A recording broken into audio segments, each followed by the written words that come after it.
At 0417 hours local time, on a stretch of coastline near Odessa, 20 FP-1 attack drones lifted off one after another and turned south towards Saki Air Base, a target 190 miles away across the Black Sea.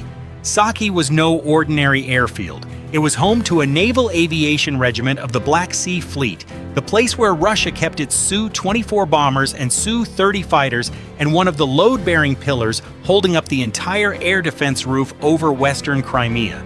Within the next hour, Ukraine intended to pull that pillar out, and here was the part Moscow would find hardest to swallow. The thing about to set some of the aircraft Russia proudly called world-class on fire was a fleet of drones that together cost less than a single one of the missiles waiting to shoot them down.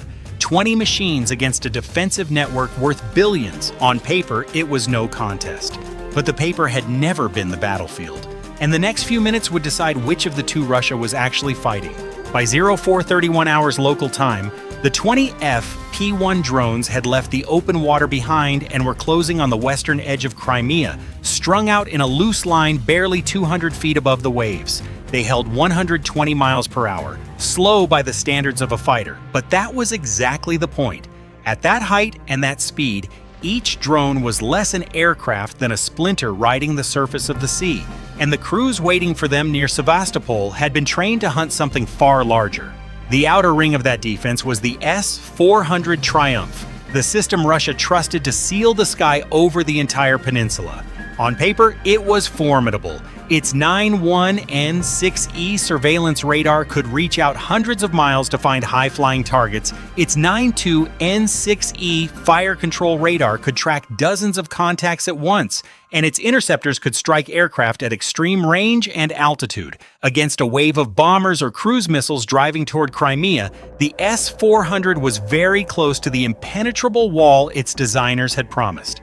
Russian officers reading those figures had every reason to believe the Ukrainian drones would die at the coastline, long before Saki ever surfaced on anyone's screen.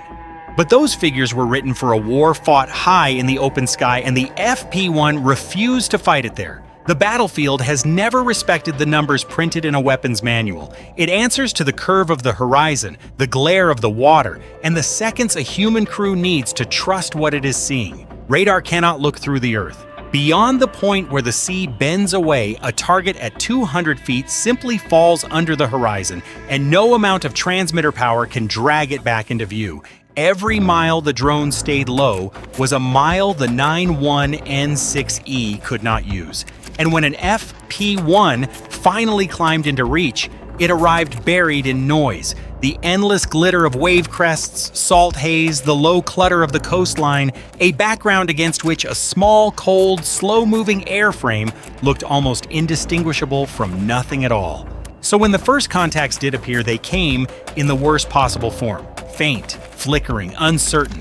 The duty crew watched a handful of weak returns blink into existence near the radar horizon, vanish, then return seconds later somewhere they had no business being. Too slow for cruise missiles, too low for aircraft, too small to call a confirmed target without hesitation. And every second the crew spent arguing with their own screens was a second the swarm spent eating the distance. At 120 miles per hour, an FP-1 covers a third of a mile in 10 seconds. The delay did not cost the S-400 range. It had range to spare. It cost time. And over western Crimea that morning, time was the only currency that counted. High above the formation, two Autel EVO MAX 4T reconnaissance drones drifted in silence, streaming a clean picture of the coastline back to the crews near Odessa. The S-400 was still the strongest system in the sky over western Crimea. Its problem was that all of that strength pointed outward and upward toward a threat that had chosen to come in low, slow, and small, and to make the system's reach irrelevant before a single interceptor ever left the rail. At 0442 hours local time, the leading FP-1 slipped inside the ring. The S-400 could no longer close, and the second layer was already turning to meet it. Near Yevpatoria sat a Buk M3 battery. The medium-range system built for exactly this, to catch whatever leaked past the long arm of the S-400 and to guard the low approaches the outer ring was never designed to watch. Its radar could pick out targets skimming the terrain and guide missiles onto them at supersonic speed, proximity warheads splitting apart to fill the air with fragments. On paper, the Buk M3 was the patch over the gap, the layer that made the whole system whole. But here the obstacle was neither range nor power, it was time. From the instant a drone hardened into a clean return on the screen to the moment a missile actually left the rail, the crew still needed 6 seconds to read the contact, confirm it was real, pass the data, rotate the launcher, and give the word. 6 seconds sounds like nothing. Against a target crossing the ground at 120 miles per hour, it is the difference between an interception and an apology. In those 6 seconds, an FP-1 eats better than 1,000 feet of the distance to Saki, and it never gives them back. The missiles had reached to spare. The radar was awake, the crew was at the console, and still the swarm was arriving faster than the procedure was written to allow. Then, 12 miles out, the screens turned to noise. The FP-1 had crossed into the working radius of Pole-21, a wide-area jamming network strung across the Crimean hills. Its emitters blanketed a zone roughly 35 miles across, and their target was not the drones themselves, but the faint satellite signals the drones might use to find their way. GPS, GLONASS, Galileo, Beidou, those signals are already thin by the time they fall to the ground. A stronger transmitter sitting nearby is enough to drown them entirely. On any navigation display, the plotted position began to jump, sliding miles from the truth, bending a straight line towards Saki into a meaningless curve. That was the trap Pole-21 was built to spring, but the FP-1 had never agreed to depend on a satellite. When the coordinates dissolved, the drones fell back on what could not be jammed. An inertial unit counting every turn and second since launch, a memorized ribbon of coastline and salt pan edges loaded before takeoff, and a terminal camera trained to recognize the shape of the target itself in the final mile. They flew like a traveler who has walked the same road so many nights that a power cut changes nothing. The map was already inside them. Pole-21 could smother the sky's whisper of position, and further inland, an R-330Zh added its own weight to the effort, but neither could reach into an airframe and erase a memory. And there was a bitter symmetry in it. The heaviest jamming hung directly over the things Russia most wanted to keep hidden: the radars, the fuel, the aircraft. The drones did not need the interference to lift, they only needed to keep counting. By 0451 hours local time, the surviving drones had crossed the last of the outer belts and were driving into the ring wrapped tight around Saki itself. Here the defense was no longer built to reach far. It was built to guard what mattered most at close quarters: the radars, the launchers, the fuel, the aircraft sitting on the apron. The system holding that ring was the Pantsir S-1, a short-range point defense vehicle carrying its own acquisition radar, its own fire control radar, a rack of surface-to-air missiles, and two 30mm 2A38M cannons on a single chassis. It was the guard posted closest to the base itself, the layer meant to catch anything the longer-range systems had let through. On paper, it was well-suited to the work. Its radar rebuilt the low-altitude picture in seconds and fed the fire control channel a firing angle, a closing speed, an interception point. Its 5.7 E6 missiles left the tubes at better than Mach 2, reaching for low targets before they could press in close. And when a threat slipped inside missile range, the twin cannons could throw up to 5,000 rounds a minute across its path, a wall of metal dense enough to shred anything that flew straight into it. Against one drone, or two, or even a handful arriving in a line, the Pantsir S-1 was exactly the right tool. But the FP-1 did not arrive in a line. They came in from 3 separate bearings at once, and they refused to hold still inside the algorithm. As they closed, the groups traded places, one drone cutting across the path of another, a third dropping beneath both, a fourth pulling up to cross the same patch of sky a heartbeat later. Every time the fire control computer fixed a track, the picture rearranged itself underneath it. Which return was the one it had been chasing? Which had just changed height? Which was the real threat? And which was only there to pull the barrels away from it? No single one of those questions was hard. The trouble was that they all arrived together, faster than any crew could answer them one at a time. Think of a dike holding back a river. It does not fail because the water is strong everywhere. It holds against enormous, even pressure for years. It fails at the one seam where the force gathers faster than anyone can pack sand against it. The Panzer S-1 was that dike now. Its radar still worked. Its missiles still had range, its cannons could still turn, but the swarm had stopped pushing evenly across the whole wall and begun grinding at a single seam, and every second the crew spent deciding which target to strike first was a second the water behind that seam climbed higher. Then the innermost guns joined in. Two S-38 Derivatsiya vehicles swinging their 57mm barrels toward the low approach, ready to lay a final curtain across it.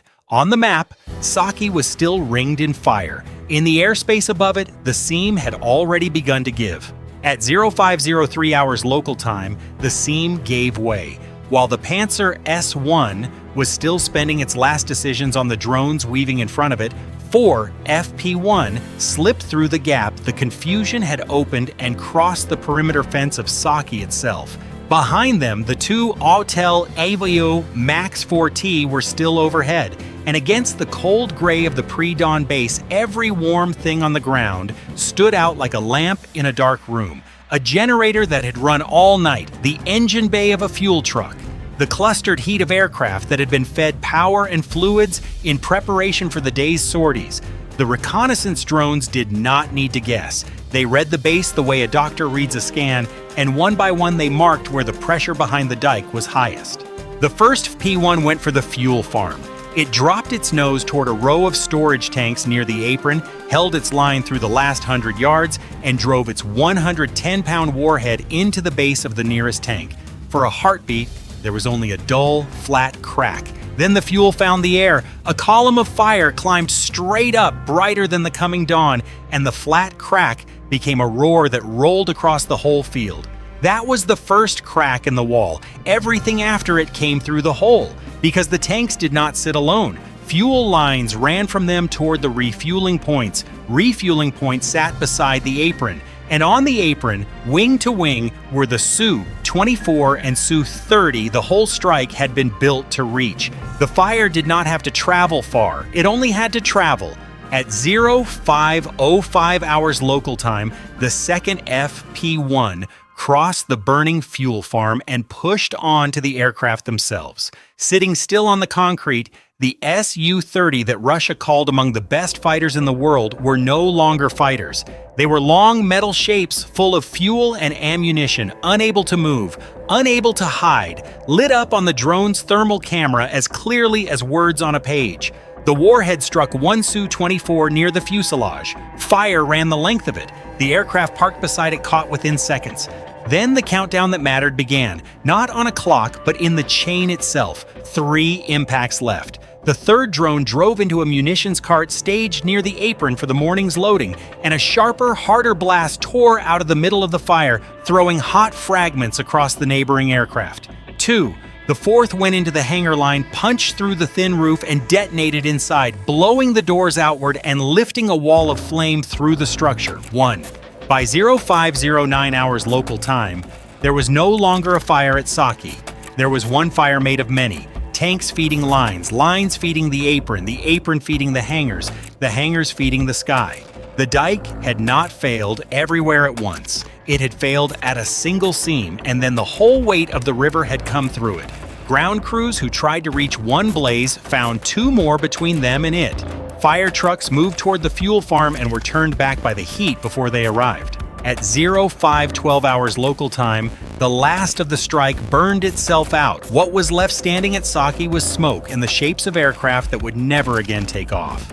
The damage at Saki was never only in the smoke rising over the coast.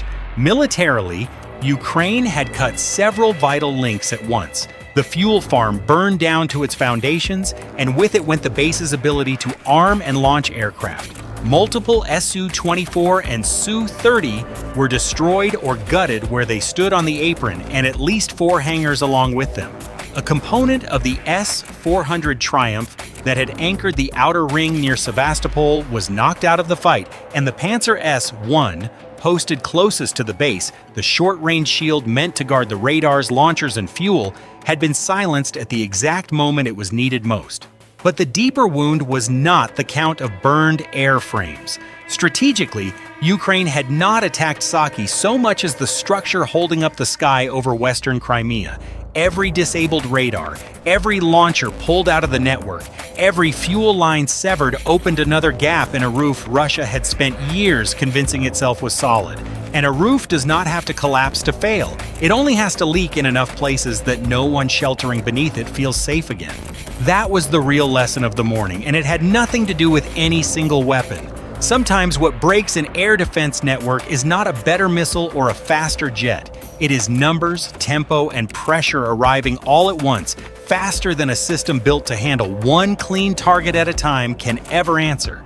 The message to Moscow was hard to miss. Western Crimea is no longer the sealed fortress the maps had promised, and if a base like Saki can burn, no airfield behind the front can call itself safe.